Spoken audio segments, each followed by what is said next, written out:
and we're leaving a chibur alone. It seems that the whole reason why the last Mishnah was put into this parak dealing with Kלים, which are a mixture of Kli Kibbul and Medris, is because of the last line of the previous Mishnah when we dealt with a kisei being fixed to occur as Beisabad, which fits in with those rules. Now we're carrying on with that same idea of something which is a Kli Kibbul being changed or being used also for yeshiva. Areva Gedoyla. Shenif Chasom Elekabel Rimoinim. It's a big trough. We said before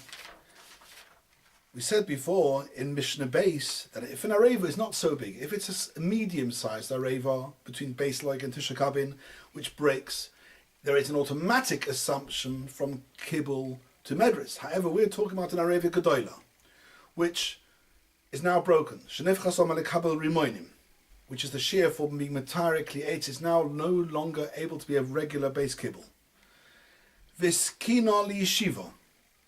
And then you say, right, so naturally, this doesn't have the rule that it automatically assumes a din of Medris because it's too big for that.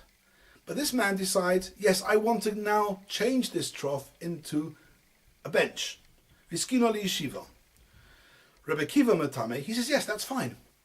With a machshava, you can change Tashmish A to Tashmish B. Tashmish A is broken, and therefore just say, right, I want this to be a chair, it's a chair. They say no. If you want to change the function, the usage of something, you've actually got to do a masa. Now we've had this before. The normal rule is changing Tashmish A to Tashmish B. If the Tashmish B is absolutely possible just by machshava, there's no masa needed to actually do Tashmish B, then machshava is definitely enough. Here, the Tashmish of yeshiva is not so comfortable until you do a masa.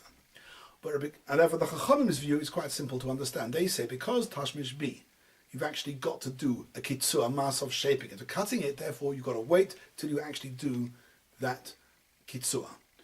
Rebbe Kiva here has a view which Mefarshim say, actually, he says 4 times in this Masechta, that when you want to change something to Medris, he is machmir, and he enables the change from Kibbul to Medris on a much easier footing than what is normally required to change Tashmish to Tashmish.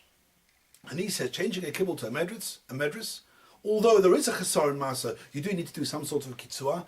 Nevertheless, I'm machmir, and as soon as you're machashev to change it to a bench, it's done. And from now on, this areva is now called Roi Lishiva, and it's able to be Mekabel Tumas Medris. And the last bit of the Mishnah is a bit we've mentioned before. I saw you take this trough and you change it from, it's now no longer able to be the trough for whatever it was before, for washing your feet. It's now, or for kneading. You now say, right, it's broken. Let's use it as a trough for a behemoth. I saw Avos to behemoth. You change it into an Avos, into a feeding trough for an animal, doing whatever is needed, the masa or machshava necessary to make it Mekabel Tumah, no problem. It's now Mekabel Tumah as a feeding trough. It says the Mishnah, although you take the kneading trough, the feeding trough, and you fix it to the wall, Tmeah. This is the rule we had before. If something is made lechatchila to be mechuba makarka, then it's tahor. But because this avos was not made lechuba makarka, albeit you've now changed the tashmish to a new tashmish, but a maaseh was never made lechatchila to be mechaber and makarka.